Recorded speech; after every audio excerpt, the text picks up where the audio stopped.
Good afternoon, Quest for Thunder. It's Saturday. What day is it today? The 23rd? 24th, 2 days after Thanksgiving. 24th of November. Hope everybody had a happy Thanksgiving. Hope you had a chance to spend it with family and friends. We did. It was just a few, just three of us, because everybody's off doing what people do. But it was still nice, wasn't it, honey? Mm-hmm. Yeah, it was very nice. So anyway, we're back at the boat, as you can tell. And we're not doing that much today. We're sort of taking it easy. It's just right after Thanksgiving, and so we're kind of, But there was a little bit of sanding. Jean had filled some holes in the aft and the forward head, and then on some of these counters that we have. And so she was scraping and sanding those flush, getting them ready for paint. And the other thing that we were doing is we were looking at the flooring in here, and we were trying to scratch our heads and come up with a plan as to how to template it. What do you think, Jean? You think we've come up with a... Yeah, it took a lot of thought. We did some measurements because we know how wide and how long the sheets of the holly teak veneer would be, and so we had to kind of strategically figure out where to put each sheet and how to cut it out, because we've got of course the mast and hatches to think about as far as cutting all that out of the template to make everything fit together. So hopefully once we get the template made and the flooring is cut out according to that everything will fit together nicely like it's supposed to. Well, we'll take it one step at a time, but I think we do have a viable plan to make it look nice.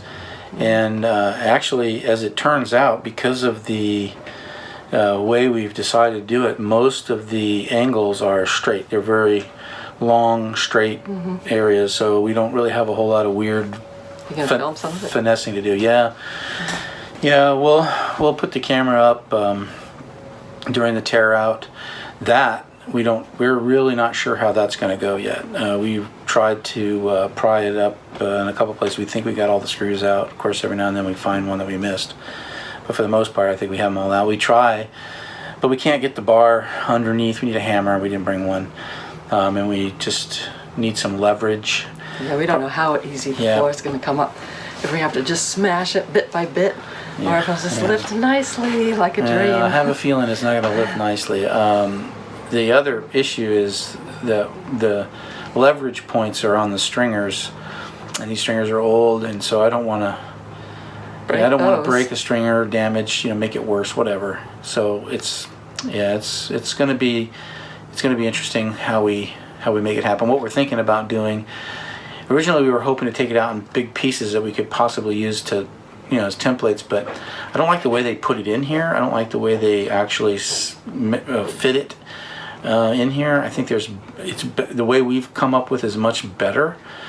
So I think using it as templates, it's OBE, so I don't think I'm going to worry about it.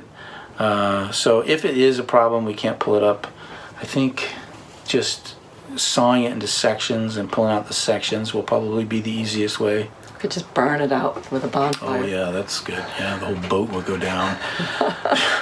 Yeah. At one point, we'll probably get to that point. No, I hope not.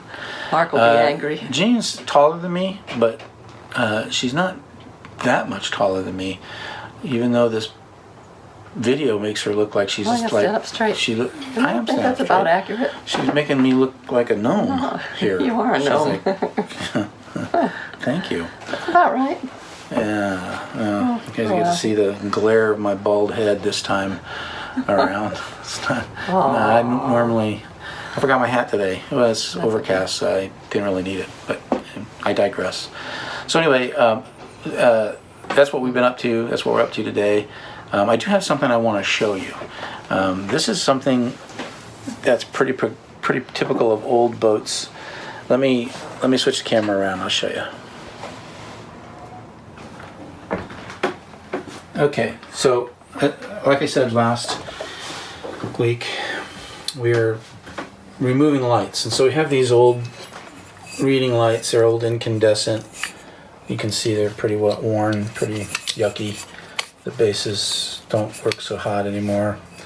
Anyway, So I undid it, I unscrewed it from the bulkhead, and look what I found. Of course, this was all covered in electrical tape, but they attempted to crimp this. Of course, that's not a marine grade crimp, and the one next to it is bare metal. See that? And then they then they put another crimp because I guess they didn't have a long enough piece of wire. I don't know. I don't get it. But unbelievable. And this is the kind of stuff that you find on old boats sometimes, and you know, you just have to be careful. I just see the potential for, I mean, I know it's only 12 volts, but you know, if that shorts out across that circuit, it could heat up enough to where it might even, you know, melt some insulation or even maybe even start a fire. I mean, I don't know, but I just don't like finding that sort of thing, and that doesn't give me a whole lot of hope for what's in the rest of the rest of the boat. You know, what else am I going to find? That's what you have, though. You have issues like that. So anyway, what I'm going to do is I'm basically just going to cut this off above the. Oops, sorry. I'm going to cut it off above this last crimp, just like that.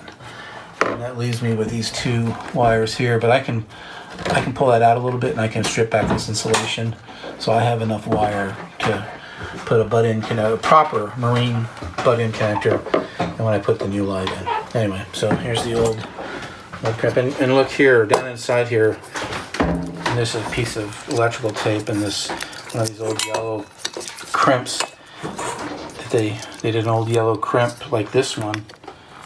And the reason they used electrical tape over it is because when they crimped it, they split the nylon, the vinyl. They split it.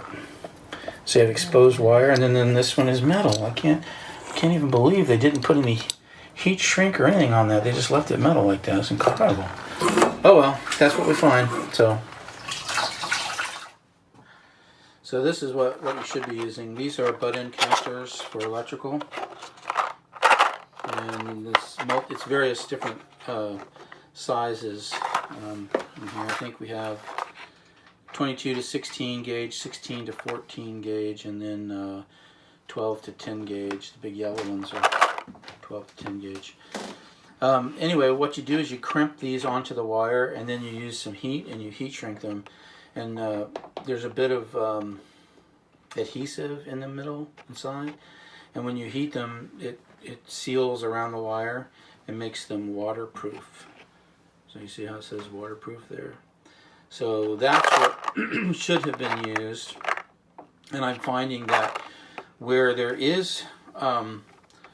are crimped fittings on this boat, most of them are not waterproof. Most of the fittings are a standard crimp, as automotive type crimp. They're not marine grade crimp. They're not a marine grade crimp, and so wherever I find those, I have to replace them. Fortunately, so far, wherever I find them, it's usually something that has to be replaced, a piece of equipment or whatever that has to be replaced anyway, and so I wind up just replacing the piece of equipment and then crimping it properly with a waterproof crimp. So anyway, again, that old boat, that's the kind of stuff that you find. At least I haven't found any wire nuts yet. I've heard stories about owners doing DIY electrical and using wire nuts that totally inappropriate in a marine environment. So anyway, back to work.